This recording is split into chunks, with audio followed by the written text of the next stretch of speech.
যাতে অবিলম্বে সন্দেশখালীতে শান্তি ফিরে আসুক এবং জনজীবনটা যেন সাধারণভাবে পালন করতে পারে তারা। আজকে ডেপুটেশন আইসিএফের তরফ থেকে। আমার নাম হচ্ছে সাদ্দাম হোসেন, জেলা কমিটির সদস্য, আমডাঙ্গা থানা। আমাদের 7টা দাবি ছিল। 7টা দাবি আইসিকে আমরা বললাম, লিখিত দিলাম, তিনি আমাদের সবটাই মেনে নিয়েছে এবং আমাদের 1 কপি রিসিপ্টও উনি দিয়েছেন। এবং আমডাঙ্গা থানার মধ্যে কোনো দুর্ঘটনা যাতে না ঘটে তার জন্য তিনি সম্পূর্ণ দায়িত্ব নিয়েছেন। আর আমরা যে জন্য ডিভিশন এসেছিলাম, তিনি আমাদের কাগজপত্র যেটা আমাদের দাবি তিনি নিয়েছেন এবং ইনি উপর পোস্টে পাঠিয়ে দেবে, তিনি আমাদের সাথে প্রতিশ্রুতিবদ্ধ হয়েছিলেন। এটা তো খুব নিন্দনীয় দুর্ঘটনা, বাংলার মানুষ এটা কাম্য করেনি।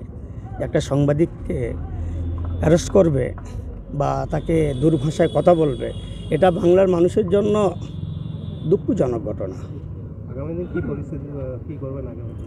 আগামী দিনে আমরা আমাদের পার্টির চেয়ারম্যান নওশাদ সিদ্দিকীর নেতৃত্বে সারা বাংলা জুড়ে আন্দোলন চলছে এবং এরপরেও বৃহত্তম আন্দোলন চলবে।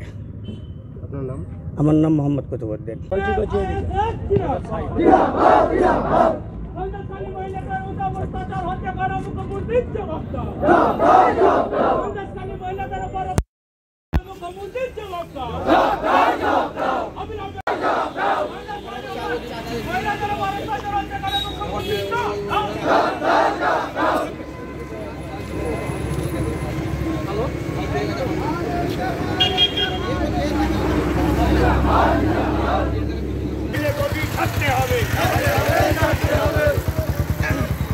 মুখ্যমন্ত্রীকে জানাই ধিক্কার।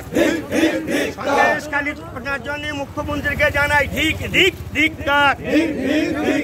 আইএসএফ জিন্দাবাদ,